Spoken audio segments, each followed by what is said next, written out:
Hello friends class 12th chemistry का 12th chapter aldehyde ketone carboxylic acid का आज 22वां episode है। और इस एपिसोड में हम सीखेंगे कि कार्बोनिल यौगिक यानी कि एल्डिहाइड और कीटोन अल्कोहल के साथ कैसे अभिक्रिया करते हैं। चलिए बात शुरू करते हैं कि अल्कोहल के साथ कैसे अभिक्रिया करते हैं। तो पहले मैं एल्डिहाइड की अभिक्रिया लिख रहा हूं अल्कोहल के साथ में। आप जानते हैं कि एल्डिहाइड होता है कि C डबल बॉन्ड O, उसके एक तरफ H और एक तरफ कार्बन हो तो हम इसका नाम एल्डिहाइड देते हैं। ये क्या है बच्चों आपके पास? एल्डिहाइड।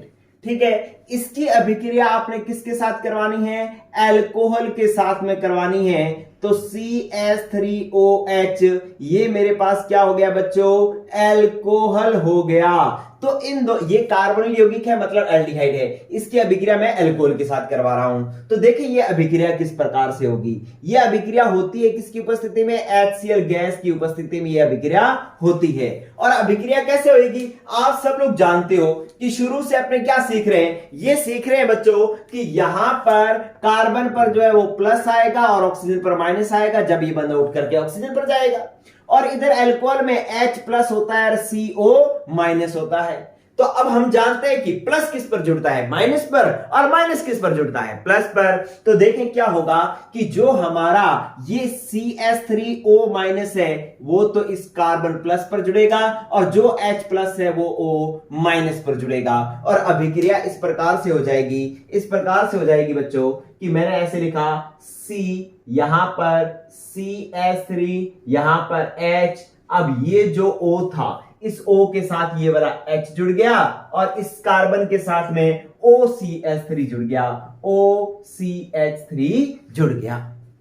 ठीक है बच्चों, अब ये जो बना है ना, इस प्रोडक्ट को जो बना है इसको हम कहते हैं हेमी एसीटेल। क्या नाम देते हैं? इसका नाम क्या है? हेमी एसीटेल नाम देते हैं। अब क्या होगा कि ये जो OH समूह है ना, इस OH समूह की वजह से एक अल्कोहल का अणु और इस पर जुड़ सकता है। तो एक अल्कोहल का अणु हम और जोड़ते हैं तो वो इस प्रकार से जुड़ेगा। देखो यहां पर मैंने लिखा CH3OH।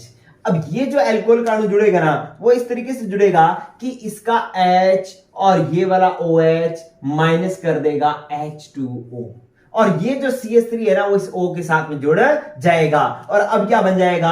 अब हमारे पास बन जाएगा CH3 और H फिर O, यहां पर क्या था? OCH3, यहां पर तो OCH3 था, अब इस O के साथ में एक CH3 जुड़ जाएगा तो यहां पर भी हो जाएगा OCH3 और इस उत्पाद का नाम होता है एसीटेल। क्या नाम होता है? एसीटेल। तो इस प्रकार से एल्डिहाइड पर जो अल्कोहल अभिक्रिया करता है वो किस प्रकार से कर रहा है बच्चों कि अल्कोहल वैसे ही नाभिक रागीय योगात्मक अभिक्रिया है कि ये जो माइनस पार्ट है इस कार्बन पर जुड़ जाता है, H प्लस जो है O पर जुड़ जाता है, ये सारी रिएक्शन हो जाती है। पहले उत्पाद क्या बनता है? Hemy acetal. जब एक ही अल्कोहल जुड़ता है, जब दो अल्कोहल के अणु जुड़ जाते हैं तो इसको हम क्या कहते हैं? सीधा एसीटेल।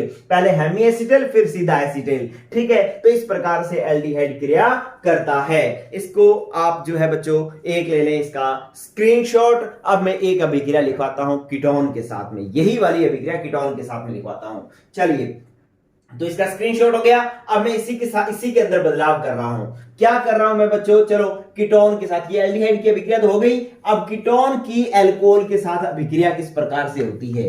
तो पहली बात तो ये जान ले बच्चों कि कीटोन के साथ जो अल्कोहल की अभिक्रिया ना वो तुलनात्मक रूप से एल्डिहाइड की तुलना में कम क्रियाशील होता है। वैसे भी नाभिक रागीय योगात्मक अभिक्रिया के लिए एल्डिहाइड की तुलना में कीटोन कम क्रियाशील होता है। दो कारक मैंने बताए थे, एक इलेक्ट्रॉनिक कारक था और एक त्रिविम कारक था, तो वो टॉपिक हमने पहले पढ़ रखा है। चलिए अब मैं बात करता हूं कीटोन के साथ में अल्कोहल की अभिक्रिया। अब कीटोन आप लोग जानते हो कि C डबल बॉन्ड O, उसके यहां तरफ भी, यहां भी CH3O और यहां पर CH3O, तो हम इसका नाम क्या देते होते हैं बच्चों? इसका नाम हम देते होते हैं कीटोन। तो ये है हमारे पास कीटोन। अब इसकी अभिक्रिया आपने अल्कोहल से करवानी है तो आप एक बात तो ध्यान रखें कि ये कीटोन जो है इस अभिक्रिया के लिए क्या होता है? कम क्रियाशील होता है। इसके साथ अधिक क्रियाशील एथिलीन ग्लाइकोल लो तो यह अभिक्रिया करेगा। और इसका मतलब है कि इसके साथ अभिक्रिया कौन कर सकता है, सीधा एल्कोहल ना करके कौन अभिक्रिया करेगा, एथिलीन ग्लाइकोल जो है इसके साथ अभिक्रिया करेगा।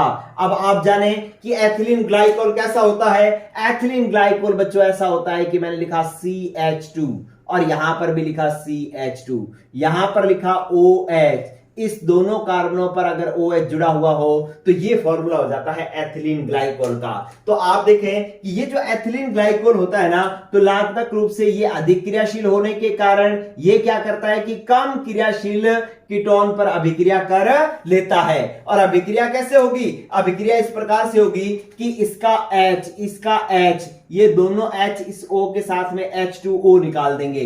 क्या कर देंगे, H2O निकाल देंगे। देखो क्या हो जाएगा, ये लो एरो माइनस H2O। अब बच क्या गया, ये बच गया हमारे पास बच्चों CH3।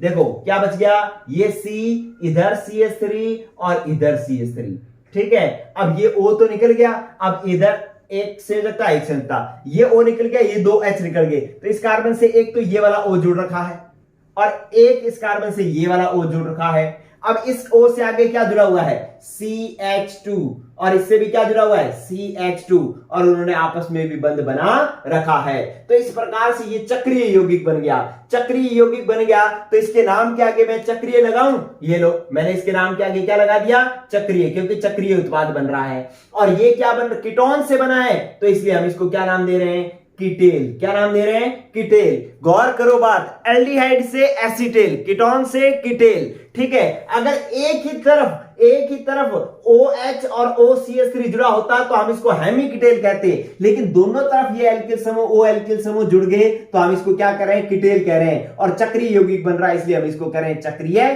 कीटेल। तो इस प्रकार से ये कीटोन की अभिक्रिया होगी और पहले हमने एल्डिहाइड की अभिक्रिया लिख ली। चलिए इसका लो बच्चों आप फटाक से एक स्क्रीनशॉट, ठीक है। चलिए हो गया बच्चों। अब आ जाओ, आप एक बात और सीख लो फटाफट, एक बात और सीख लो कि ये जो आपके पास आपने एल्डिहाइड की अभिक्रिया करवाई, ठीक है, ये कीटोन की थी, पहले एल्डिहाइड की हो गई। अब मैं इसको साफ कर रहा हूं, स्क्रीनशॉट आपने ले लिया होगा।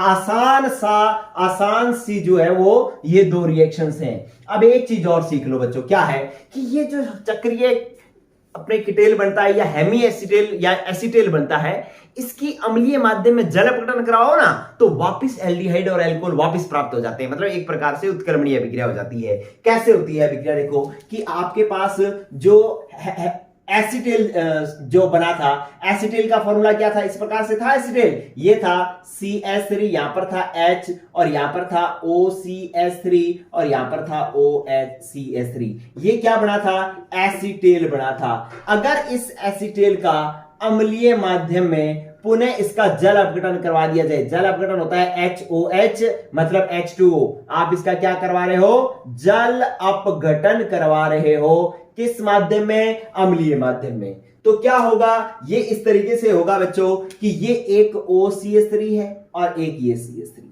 ठीक है। इसको तो क्या हो जाएगा, एक H मिल जाएगा। तो ये हमारे पास क्या बन गया, एक H मिल जाएगा। तो ये तो बन गया हमारे पास CH3OH, अरे CH3O को एक H मिल जाएगा तो CH3OH बन जाएगा। और ये है CH3, इस CH3 को ये वाला OH मिल जाएगा तो ये भी बन जाएगा CH3OH। मतलब CH3OH के कितने अणु बन गए, 2 अणु बन गए। और इधर क्या बच गया, इधर हमारे पास बच गया C और ये CH3, यहां पर H, CH3CH और एक बच गया O। उस O को हम कैसे लिखेंगे, डबल बॉन्ड O करके लिख देंगे। तो ये हमारे पास पुनः एल्डिहाइड बन गया। तो इसका मतलब है कि अगर एसिटेल वाला एल्डिहाइड की अभिक्रिया एक अल्कोहल से कराओ तो हेमी एसिटेल, फिर दूसरे से करवाओ तो एसिटेल बनेगा। लेकिन अगर एसिटेल का अम्लीय माध्यम में पुनः जल अपघटन करवा दो तो वापस एल्डिहाइड बन जाएगा और अल्कोहल अलग हो जाएगा। तो इस प्रकार से इस अभिक्रिया को पुनः भी बनाया जा सकता है, ठीक है बच्चों। तो इस प्रकार से ये हो गई अल्कोहल के साथ अभिक्रिया। अब ये अभिक्रिया पेपर के लिहाज से इतनी महत्वपूर्ण नहीं है, लेकिन जब आप आगे केमिस्ट्री सीखोगे, बायोमोलिक्यूल चैप्टर सीखोगे, तो उसके अंदर ये चीज बहुत ही काम में आने वाली है। तो ठीक है बच्चों, आज के लिए इतना ही। नेक्स्ट एपिसोड पढ़ते हैं अगली क्लास में। Goodbye, good luck.